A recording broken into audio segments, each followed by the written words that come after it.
Allez, on plonge dans une idée, disons, assez provocante. Un manuel pour déserter son travail. Oui, oui, un véritable guide pratique pour quitter le monde de l'emploi tel qu'on le connaît.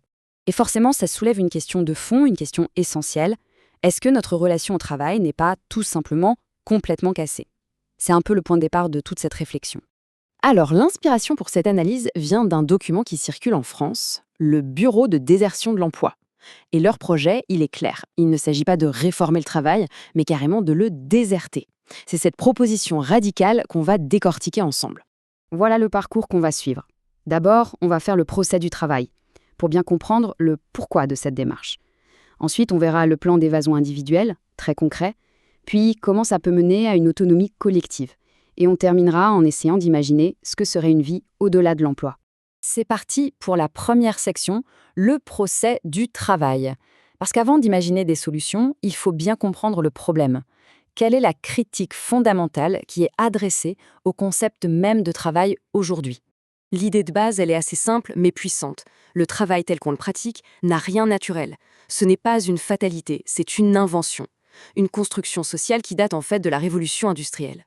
Et pour être bien précis, le manuel s'appuie sur la définition du philosophe André Gorz. Le travail qu'on critique ici, c'est cette activité bien spécifique. On est payé pour la faire, on peut la mesurer en heures et on peut la vendre sur un marché. Cette façon de voir les choses, elle est en fait très récente dans l'histoire de l'humanité. Et là, on tombe sur un paradoxe qui est juste fascinant. On est infiniment plus productif qu'au Moyen Âge grâce à la technologie, et pourtant, on travaille plus d'heures par an. C'est quand même fou, non? Comment c'est possible? Eh bien, la réponse du manuel est assez directe. Si on travaille autant, ce n'est pas pour répondre à nos besoins essentiels. C'est parce que le système actuel du travail est devenu, avant tout, une machine à concentrer la richesse entre les mains d'un petit nombre. C'est vraiment le cœur de la critique économique. Bon, après la théorie, la pratique. Une fois qu'on a posé ce constat, comment on fait concrètement pour s'échapper? On passe au plan d'évasion individuel. Le manuel ne dit pas tout plaquer sur un coup de tête. Non, c'est une vraie stratégie, presque un jeu.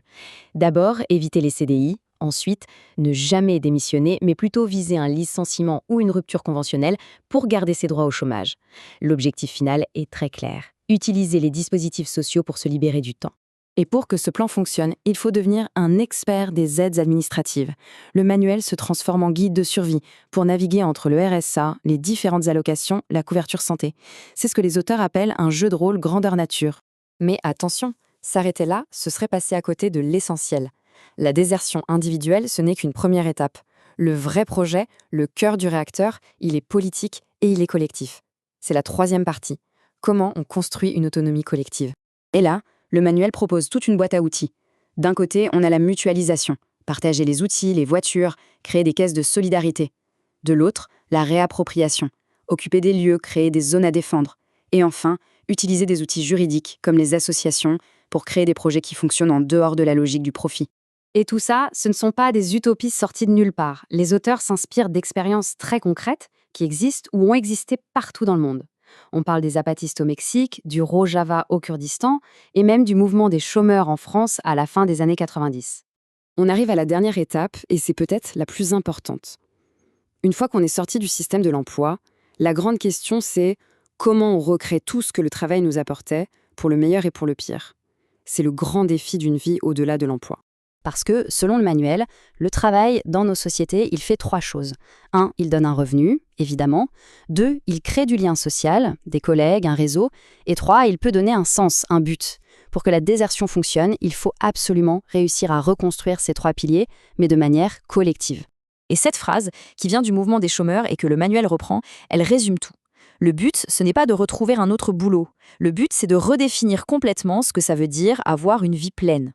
Donc ce qu'il faut vraiment retenir, c'est que ce n'est pas du tout un éloge de la paresse ou de l'inactivité, bien au contraire.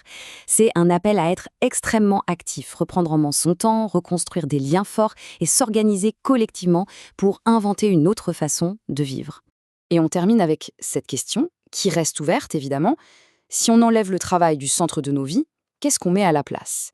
Et finalement, pour chacun, qu'est-ce que ce serait une vie vraiment pleine?